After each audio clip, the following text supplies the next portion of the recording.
కొట్టాడని ఆయన అంగీకరిస్తున్నాడు. ఎందుకంటే that is a fact కనబడుతుంది కనుక, అది ఆల్రెడీ కేసు అయింది కనుక కారణాలు ఏదైనా రీజన్స్ ఏవైనా ఉంటాయండి. అన్లెస్ ఆత్మరక్షణార్థం జరిగితే తప్ప కాస్తంత రిలీఫ్ ఉంటే ఉండదేమో. నేనేం లా ఎక్స్పర్ట్ కాదు, బట్ కొట్టడం నేరం అవుతుందని మోహన్ బాబు కూడా తెలుసు, అందుకే ఆయన అంగీకరిస్తున్నాడు. First is confessing it.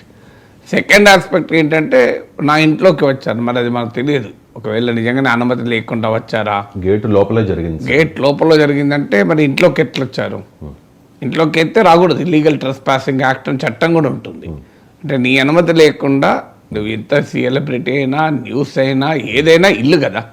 ఒక సెలబ్రిటీ అయినా, పబ్లిక్ పర్సనాలిటీ అయినా, unless some crime is happening, అక్కడ ఏదన్నా నేరం జరుగుతోంది, అసాంఘిక కార్యకలాపం జరుగుతోంది అంటే ఎవరైనా వెళ్ళి ఆ ఇంట్లోకి వెళ్ళి కవర్ చేయొచ్చు.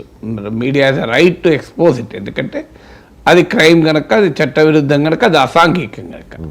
ఒక కుటుంబంలో తగాదా జరుగుతున్నప్పుడు అది ఎవరికి ఎంత ఆసక్తి ఉన్నా వాళ్ళ అనుమతి లేకుండా ఇంట్లోకి వెళ్ళకూడదు. మనకు